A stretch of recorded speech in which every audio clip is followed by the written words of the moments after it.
Guys, അസ്സലാമു അലൈക്കും. എല്ലാവർക്കും നമസ്കാരം.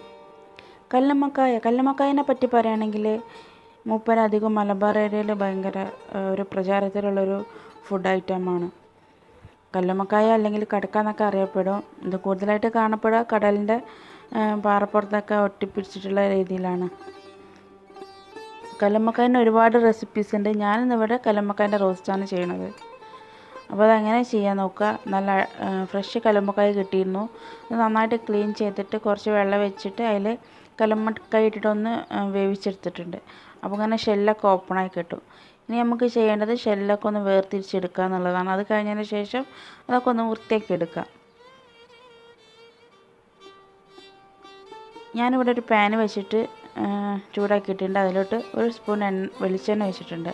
പിന്നെ വലിയ ജീരകം ഒരു സ്പൂൺ ഉണ്ടാവും, അതൊന്ന് പൊട്ടിച്ചിട്ടെടുക്കുക.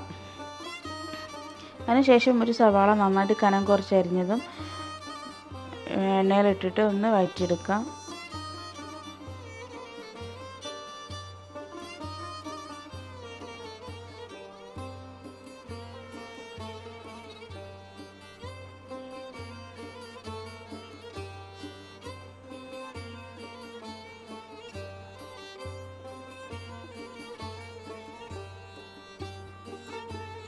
അതിലോട്ട് ഒരു 3-4 പച്ചമുളക് ചേർത്തിട്ട് ഒന്ന് വഴറ്റി കൊടുക്കുക. കുറച്ച് കറിവേപ്പിൻ്റെ ഇലയും ചേർത്ത് കൊടുക്കുക.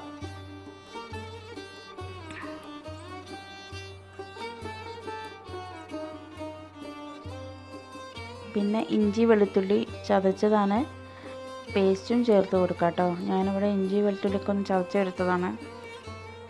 നമ്മൾ നാടൻ രീതിയിലൊക്കെ ആകുമ്പോൾ ചതച്ചതാണ് കൂടുതൽ ടേസ്റ്റ് ആയിട്ട് വരുന്നത്. അതൊന്ന് എണ്ണയിലിട്ടൊന്ന് വഴറ്റിയെടുക്കുക. പിന്നെ ഒരു ടൊമാറ്റോ കുറച്ച് അരിഞ്ഞത് അതും ചേർത്ത് കൊടുക്കുക. എന്നിട്ട് ഇതൊക്കെ ഒന്ന് വേവണ വരെ ഒന്ന് വെയിറ്റ് ചെയ്യുക കേട്ടോ. പിന്നെ ആവശ്യത്തിന് ഉപ്പ് ചേർത്ത് കൊടുക്കുക. ആവശ്യത്തിന് പറയുമ്പോൾ നമ്മളെ കല്ലുമ്മക്കായയിൽ ഉപ്പുണ്ടാവും, അപ്പോൾ അത് നോക്കിയിട്ട് വേണം ചേർത്ത് കൊടുക്കാൻ.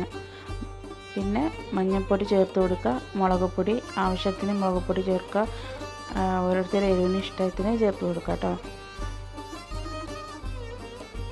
കുറച്ച് ഗരം മസാലയും കൂടി ചേർത്ത് കൊടുക്കുക, നല്ലൊരു ഫ്ലേവർ കിട്ടാൻ വേണ്ടിയിട്ടാണ്.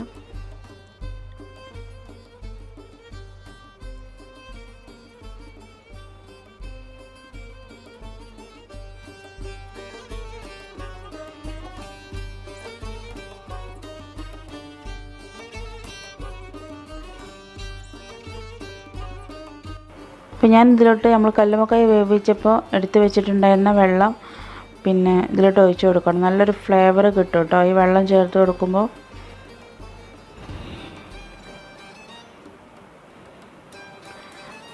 അതിന് ശേഷം നമ്മൾ വൃത്തിയാക്കി വെച്ചിട്ടുള്ള കല്ലുമ്മക്കായയിലോട്ട് ചേർത്തെടുത്തിട്ട് നന്നായിട്ടൊന്ന് യോജിപ്പിച്ചിട്ടെടുക്കുക.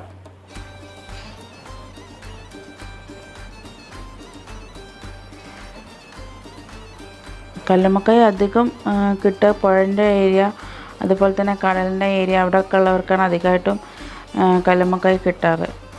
റെയറായിട്ടാണ് നമ്മൾ മാർക്കറ്റിലൊക്കെ വരാറുള്ളൂ. ഇനി അഥവാ ഉണ്ടെങ്കിൽ തന്നെ അത് പഴയതായിരിക്കും. ഇനി നമുക്ക് ഒരു 2 തണ്ട് കറിവേപ്പില വെച്ചിട്ട് ഒന്ന് മൂടി വെച്ച് വേവിക്കുക. ഒരു 5 മിനിറ്റ് ഒന്ന് വേവിക്കാം. മസാലയൊക്കെ എല്ലായിടത്തും ആവാൻ വേണ്ടിയിട്ടാണ്. കാരണം കല്ലുമ്മക്കായ ഓൾറെഡി വെന്തതാണ്, മസാലാസും വെന്തതാണ്, എല്ലാം കൂടി ഒന്ന് പിടിക്കാൻ വേണ്ടിയിട്ടാണ് കേട്ടോ. ഇപ്പോൾ നമ്മളെ കല്ലുമ്മക്കായ നല്ല അടിപൊളിയായിട്ട് റെഡിയായി കിട്ടിയിട്ടുണ്ട്. അപ്പോൾ ഈ റെസിപ്പി എല്ലാവരും ട്രൈ ചെയ്ത് നോക്കുക. പെട്ടെന്ന് ഉണ്ടാക്കാൻ പറ്റിയ നല്ല അടിപൊളി റെസിപ്പിയാണ്. ഉണ്ടാക്കി നോക്കിയതിന് ശേഷം ഇഷ്ടപ്പെട്ടാലും ഇല്ലെങ്കിലും ഫീഡ്ബാക്ക് കമൻറ്റ് ബോക്സിൽ അറിയിക്കുക. അപ്പോൾ എൻ്റെ ചാനൽ ആദ്യമായിട്ട് കാണുകയാണെങ്കിൽ ലൈക്ക് ചെയ്യുക, ഷെയർ ചെയ്യുക, സബ്സ്ക്രൈബ് ചെയ്യുക. Thanks for watching.